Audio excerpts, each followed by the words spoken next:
Bien sûr, il y a les dialogues. Par exemple, aujourd'hui, il y a des fortes négociations dans le cadre de l'APE. Il y a des négociations au niveau de l'AMC avec le comité qui est chargé, le comité agriculture, n'est-ce pas? Il y a le secteur coton également qui est beaucoup pris en charge au niveau de l'OMC, même si on n'arrive pas à des résultats concrets. Vous voyez, bon, au niveau sous-régional également, au niveau de l'UMA, au niveau de la CEDEAO, il y a beaucoup de choses, de chantiers. Nous sommes en train de préparer pour pouvoir être sur le marché mondial. Il faut dire que quand même ces derniers temps, les choses ont avancé, n'est-ce pas? Les choses ont beaucoup progressé. Parce qu'avant, les pays africains étaient quasiment exclus des négociations. Les négociations se déroulaient entre les grands pays et puis on venait faire adopter aux pays africains les recommandations, les résolutions qu'avaient arrêtées les pays développés.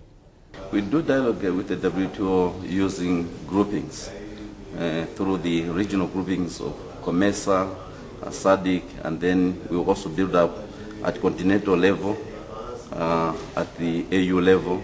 We have the African group, and then we are also participating in the G90, which combines the ACP, the LDCs, and other African countries.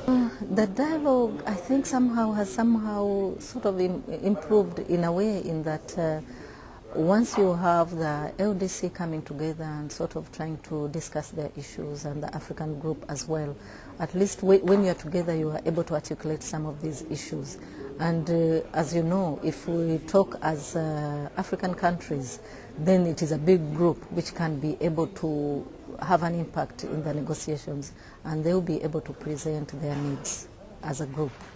So I have a feeling that unlike in other previous years where people didn't really understand what was at stake, these days the countries understand and they're able to have a dialogue and put their needs on the table.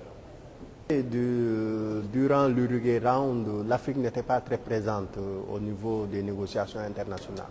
Mais depuis Seattle, Doha, Cancun, il y a une forte présence de l'Afrique au niveau de la scène internationale, du fait d'une meilleure maîtrise des accords et puis surtout de l'existence de coalitions et de groupes qui défendent les mêmes intérêts.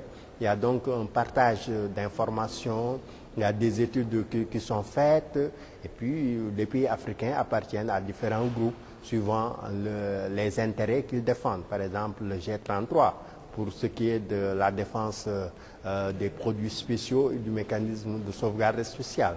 Les ACP pour la défense de l'érosion des préférences.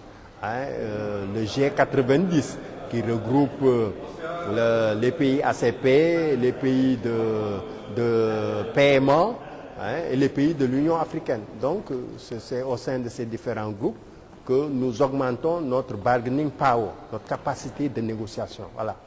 Nous sommes aussi confortés par le fait que quand même aujourd'hui le groupe africain travaille aujourd'hui plus et mieux qu'hier sur tous les sujets de négociation, l'agriculture, les produits industriels, la facilitation des échanges, etc., etc., etc., etc.